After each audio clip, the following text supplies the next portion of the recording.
여러분, 우리나라 국민들 가운데 나는 부자다라고 생각하는 사람이 10%라고 합니다. 그리고 10년 후에 부자가 될 거라고 믿는 사람들이 15%, 20년 후에 부자가 될 것이라고 믿는 사람들이 9%, 그리고 나는 아무리 노력해도 평생 부자가 될 수 있는 가능성이 없다라고 생각하는 사람이 58%. 여러분, KB금융보고서가 연구소가 설문조사를 근거로 부자에 대한 보고서를 작성을 했는데, 거기에 따르면 부자를 정의하기를 토지, 건물, 집 이런 거 다 빼고 금융자산, 예금, 현금, 보험, 유가증권 이런 거 다 합쳐서 10억이 넘는 사람을 부자라고 정의를 내렸습니다. 여러분, 부자인가요? 언제 부자가 되시려고요? 아니면 평생 노력해도 부자가 될 수 없다고 생각하십니까? 놀랍게도 성경은 우리가 부자 되는 방법을 가르쳐 줍니다. 부자 되는 방법, 그런 게 있어요. 성경 잠언 11장 24절부터 25절까지를 한번 찾아봅시다. 잠언 11장 24절부터 25절까지입니다.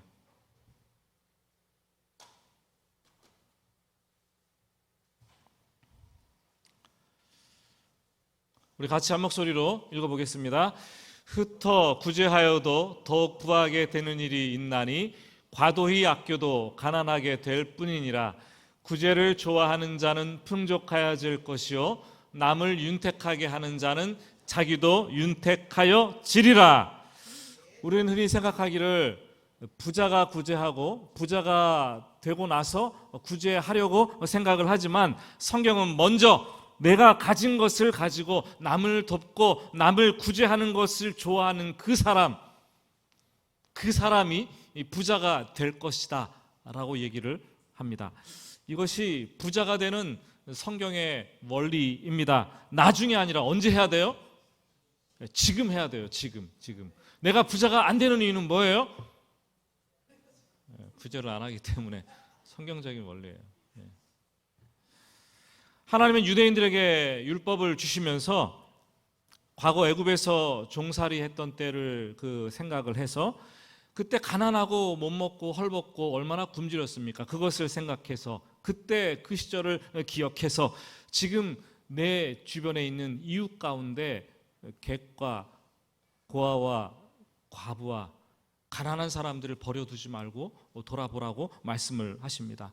그래서 이스라엘 백성들은 실제로 율법의 말씀을 지키면서 그대로 살려고 구제에 힘썼습니다. 그래서 그런지 유대인들 가운데는 엄청난 이 금액의 기부와 구제를 잘하는 유명한 사람들이 많습니다. 매년 세계 50대 이 기부자를 뽑는데, 그 가운데 유대인들이 25% 내지 35% 정도 들어간다고 합니다. 우리가 좀 뭔가 생각을 해봐야 될 것 같아요. 예수님 당시 종교인들은 세 가지 경건 생활에 주목을 했습니다. 첫째는 구제하는 것, 둘째는 기도하는 것, 셋째는 금식하는 거였어요. 구제가 내가 나와 이웃과의 관계를 드러내는 경건 생활이라면, 이 기도는 나와 하나님과의 관계가 어떠한지를 말해주는 것이고, 그리고 금식은 나 자신과의 관계, 내가 신앙 안에서 나를 얼마나 잘 통제하고 다스릴 수 있는지를 보여주는 경건 생활의 모습입니다. 여러분은 기도와 금식을 경건이라고 생각하겠죠. 그런데 구제를 신앙생활의 요소고, 구제를 남을 돕는 것을 경건 생활의 하나 부분이라, 한 축이라고 생각해 보신 적 있습니까? 성경은 그렇게 얘기를 하고 있어요. 하나님의 말씀을 누구보다도 잘 지킨다고 했던 서기관과 바리새인들은 이런 경건 생활을 이용해서 자기의 의를 드러내고 사람들에게 자랑하고 사람들로부터 칭찬받는 수단으로 그것을 사용했습니다. 우리는 이것을 위선이라고 부릅니다. 위선은 예수님께서 가장 싫어하시는 거예요. 정말로 싫어하시는 거예요. 한번 1절 말씀을 우리 같이 한번 읽어볼까요? 1절 말씀입니다. 사람에게 보이려고 그들 앞에서 너희 의를 행하지 않도록 주의하라. 그리하지 아니하면 하늘에 계신 너희 아버지께 상을 받지 못하느니라. 위선은 내 안은 안 그런데 내 밖은 그런 것처럼 안과 밖이 다른 거예요. 위선은 내 얼굴에다가 이 마음의 얼굴에 가면을 하나 더 쓰는 거예요. 위선은 하나님이 아니라 사람들에게 보이려고 노력하는 행위들입니다. 어찌 보면 오늘날에도 이 교회 안에서 신앙생활을 하는 이 모든 영역 가운데 가장 편만하게 깔린 죄악들이 있다면 그것은 위선이라고 생각이 됩니다. 그렇죠? 기도하면서 위선적이 돼요.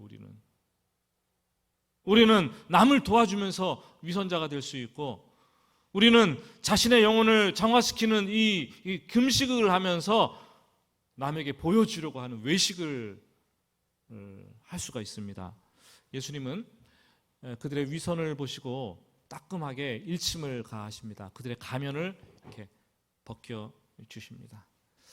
2절부터는 오늘 구제에 관한 말씀이 들어 있습니다. 이 사람들에게 보이려고 행하는 대표적인 행위가 남을 돕는 구제 행위겠죠.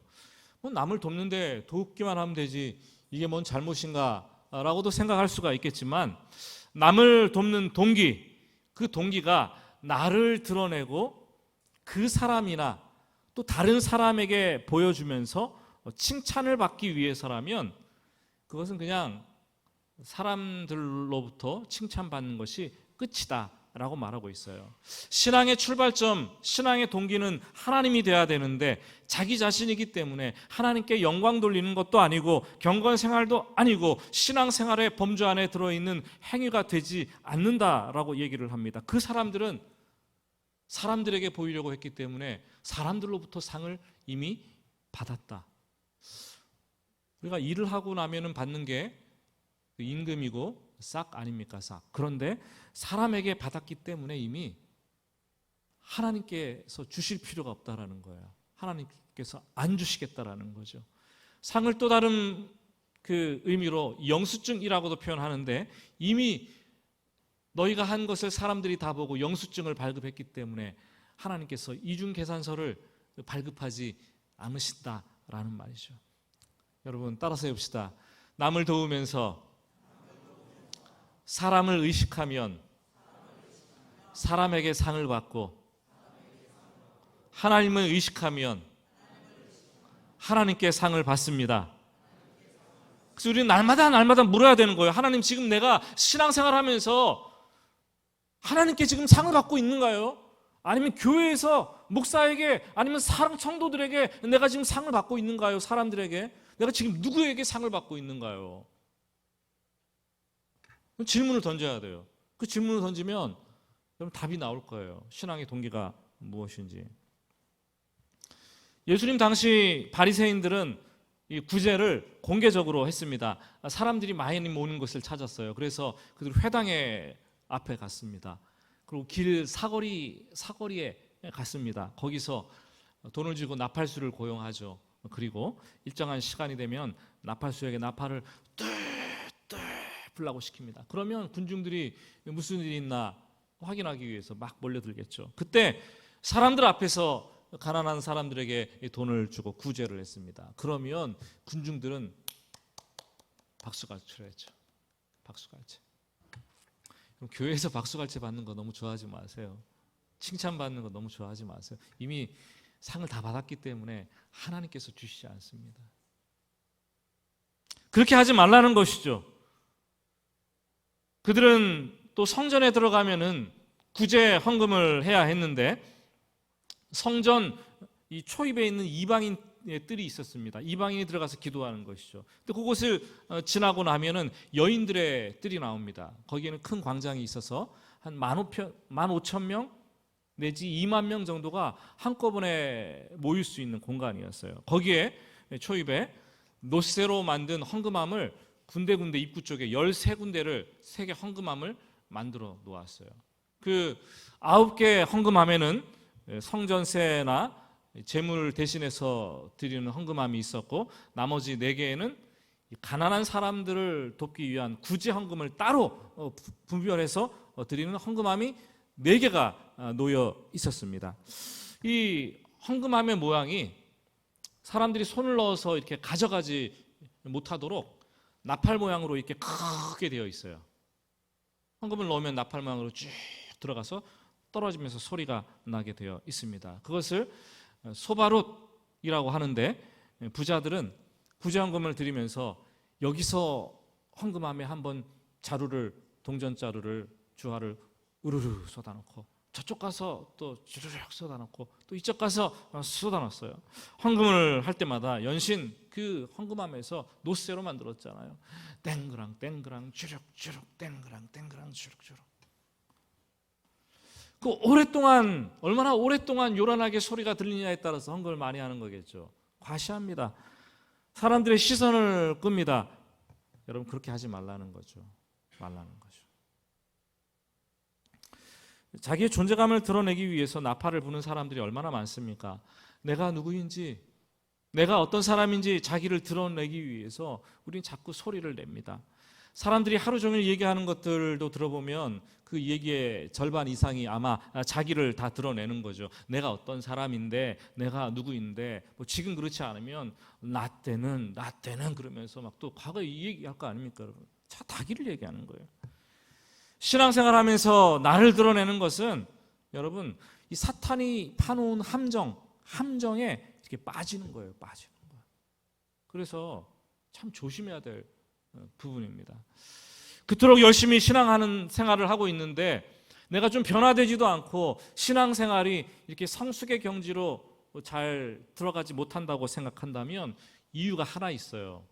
신앙의 중심이 하나님이 아니기 때문에, 하나님을 의식하고 신앙생활을 하지 않기 때문에. 그러면 중심이 누구예요? 사람 중심적인 신앙생활을 하고 있어요. 사람에게 보이려고 하고 있고, 사람을 더 의식하면서 신앙생활을 하고 있어요. 그러면 사람에게 인정받고 사람에게 영광 받으려고 하니까 이 신앙생활이 더 깊은 가운데로 들어가지를 못하는 거예요.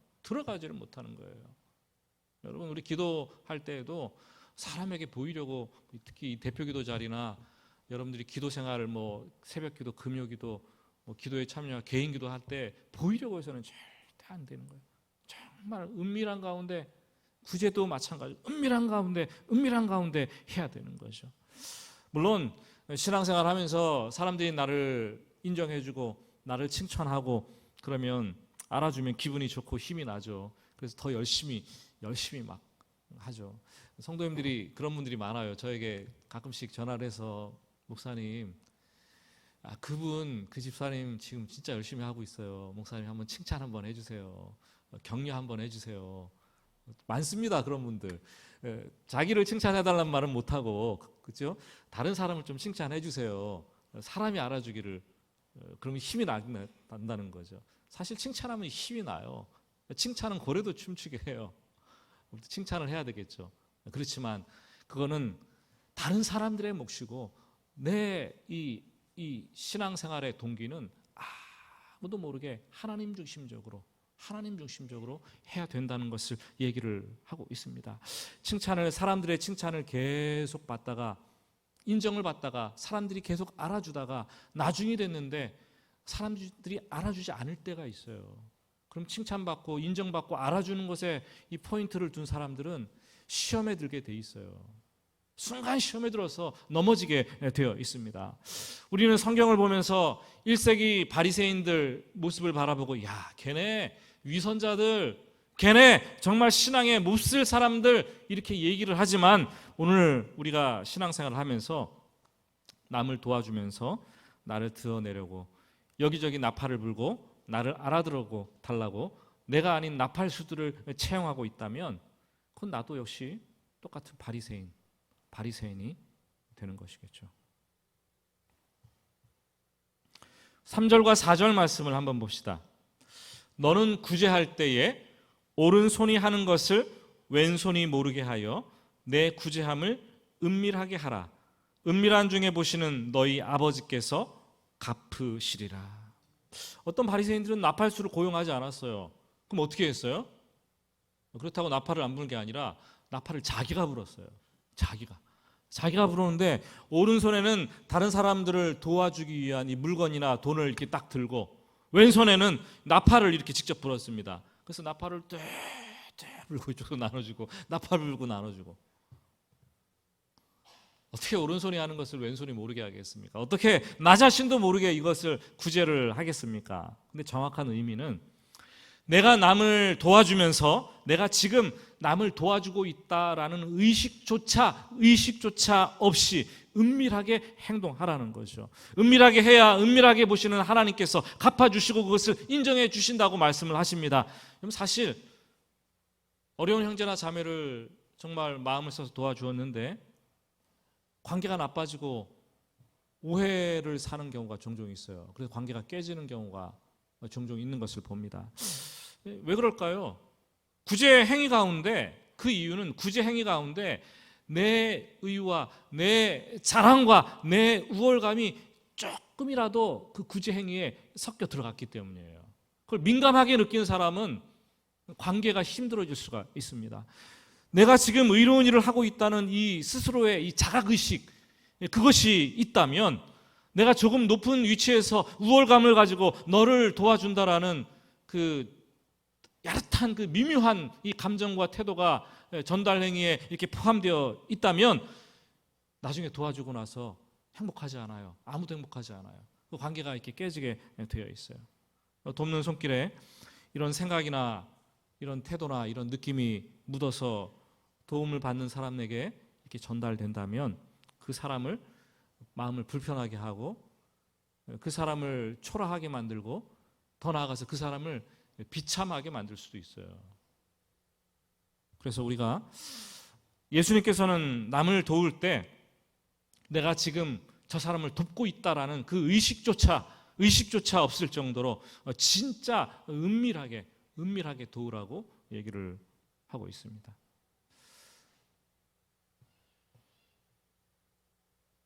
이제까지 구제한 거 도와주신 거 마음에 걸리시나요? 저도 걸리는 게 많이 있어요. 미술사를 공부하다 보면은 그 이삭 죽기 그리고 만종의 그림으로 유명한 프랑스 화가 밀레가 나옵니다.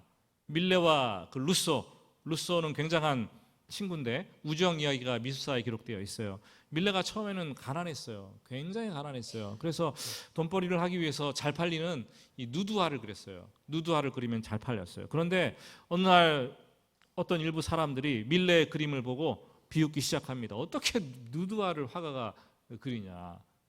상처를 받아가지고 이 밀레가 누드화 그림들을 다 치워버리고 주제를 바꾸게 됩니다. 그때 그린 주제가 농민들의 삶이었어요.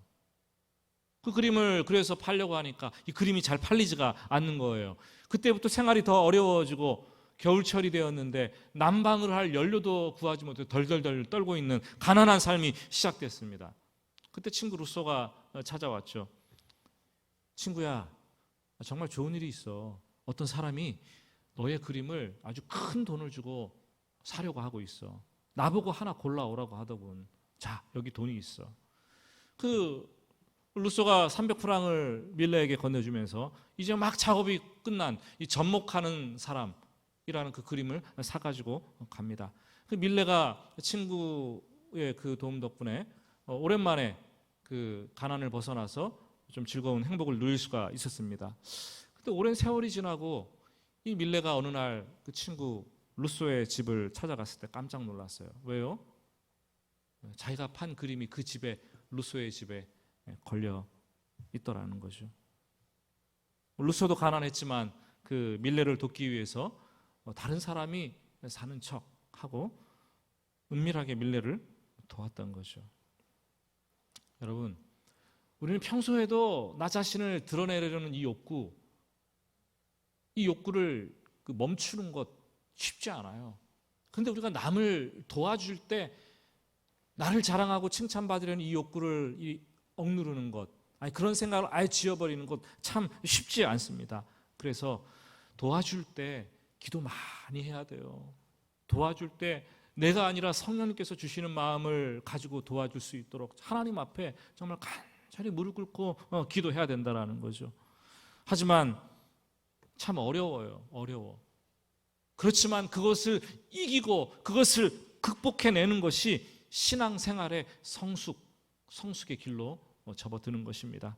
은밀해져야지 우리 마음에 진짜 동기가 다 드러나고 은밀한 중에 보시는 하나님께서 은밀한 중에 그 행위를 갚아 주십니다. 이것도 경험을 해봐야 돼요. 내가 정말 은밀한 중에 기도하면서 도와주었는데 다 잊어버렸는데 나중에 하나님께서 그 사람이 아니라 하나님께서 나에게 이런 방식으로 이것을 갚아주셨다라는 것, 이런 체험을 해봐야 돼요. 그래야지 또 은밀한 중에 또 사람들을 도울 수가 있는 거죠. 신앙생활은 체험이에요. 체험, 경험이에요. 그렇다면 우리가 남을 도울 때 어떻게 자기 의를 버리고 은밀해질 수 있는 것인가? 어떻게 은밀해질 수 있는 것인가? 먼저 우리가 가져야 될 생각이 있어요. 그것은 내 것을 가지고 하지 않았다라고 생각을 해야 됩니다. 우리가 그 하나님을 깊이 알아가면 알아갈수록 고백하게 되는 것이 있는데 두 가지가 있어요. 내 것은 없다, 이렇게 고백하게 됩니다. 그리고 내가 가진 것은 전부 하나님으로부터 온 것이다, 하나님께서 주신 것이다, 이런 고백을 하게 돼 있어요. 신앙이 성숙해지면 내가 아니라 하나님 중심적이 되고 내 모든 것들을 다 하나님께서 주신 것이다 라는 고백을 하게 됩니다. 감사를 하게 되죠. 그렇다면 내가 남을 도울 때도 내 것 가지고 내가 도운 것이 아니라 하나님 것 가지고 내가 그냥 전달하는 거예요. 전달하는 것, 전달자가 되는 거죠. 하나님의 것을 가지고 도운 것이고 구제를 위한 이 물질이 그냥 나를 스쳐서 그 사람에게로 지나간 거예요. 전달자일 뿐 내가 한 것도 아니고 내가 나를 내세울 것도 아니라는 거죠. 하나님의 것이 나를 거쳐서 나를 스쳐서 다른 사람들에게 전달될 때 거기에 내가, 내 자랑이, 내 의가, 내 우월감이 묻어 있으면 이 구제는 죄로 오염돼요. 그래서 이미 사람으로부터 상을 받게 되는 것이고 그 구제는 상한 구제, 하나님 보시기에 상한 구제가 되는 거죠. 누가 여러분 상한 음식을 다른 사람들에게 대접하겠습니까? 대접 안 하잖아요. 근데 우리는 구제에 있어서 상한 것으로 자꾸 대접을 하는 거예요. 분명한 것은 이 구제가 남을 돕는 것이 경건 생활의 하나라는 거예요.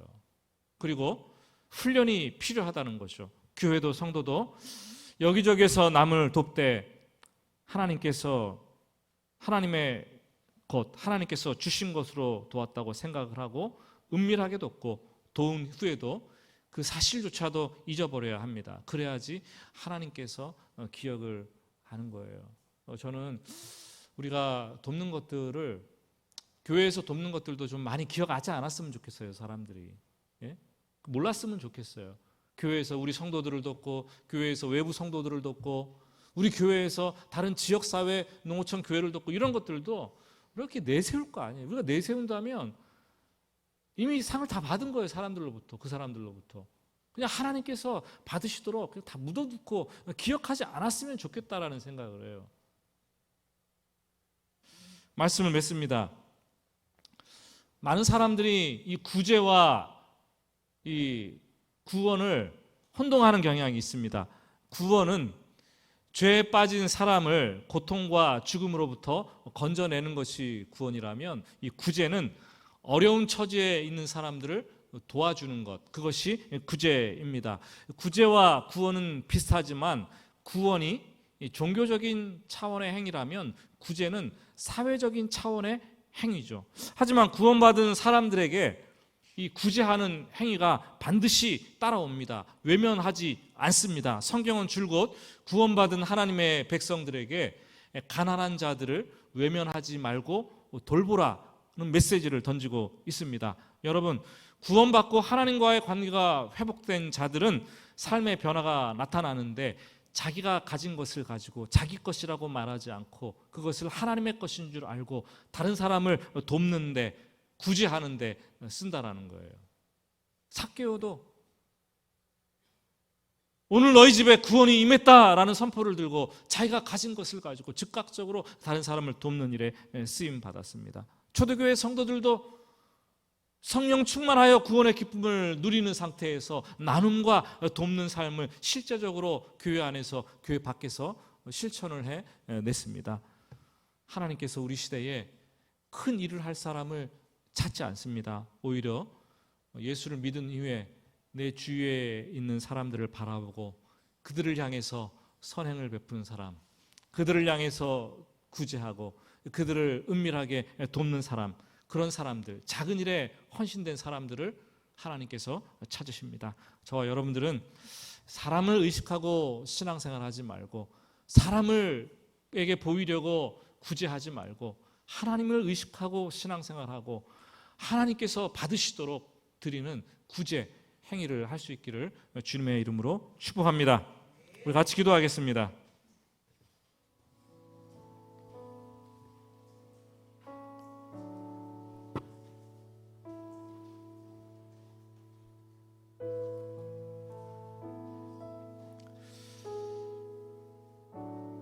과거 성인들은, 믿음의 사람들은 이런 얘기를 했어요. 누구든지 자기의 삶과 신앙을 말하려면 돈 앞에 서야 된다. 돈 앞에 서야 된다. 돈이 많아서 우쭐대면, 돈이 없어서 초라하게 느끼면 그 신앙인이 아닐 수 있어요. 온전히 변화된 사람이 아닐 수 있어요. 한마디로 돈이 그 사람의 삶과 인격을 드러내고 자신의 지갑이 신앙을 나타내는 시험대라고 말을 합니다. 내 인생이 더 많이 가지고자 하는 욕망, 부자가 되고자 하는 탐욕으로 독소를 내뿜고 자꾸만 움켜쥐려고 하는 그런 인생은 아닌가. 내 것에 만족하지 못하고 불평하고 원망하는 그런 인생을 살지는 않았는가. 우리 교회가 구제와 섬김에 인색한 교회가 아닌가. 주님, 내 것 아닌 내 것을 가지고, 주님께서 주신 것을 가지고 움켜쥐려고 하지 말고 은밀하게 섬기고 나누고 베풀며 살게 하시고, 그래서 하나님께서 갚아주시는 것을 직접 체험하며 살아갈 수 있도록 주님 도와주시옵소서. 우리 조용히 묵상으로 여러분의 삶을, 또 구제를 돌아보면서 하나님께 기도 올려드리겠습니다.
하나님 아버지,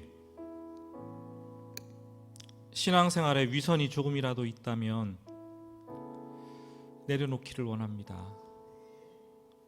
남을 돕는 구제 행위를 하면서 조금이라도 나의 의가 들어가고 나 자신을 드러내려고 하는 오염이 있다면 하나님 다시 한번 정결케 우리를 사로잡아 주시기를 원합니다. 하나님께서 원하시는 뜻대로 구제하고 남을 도울 수 있도록 우리 마음을 인도하여 주시옵소서. 예수님의 이름으로 기도드립니다. 아멘.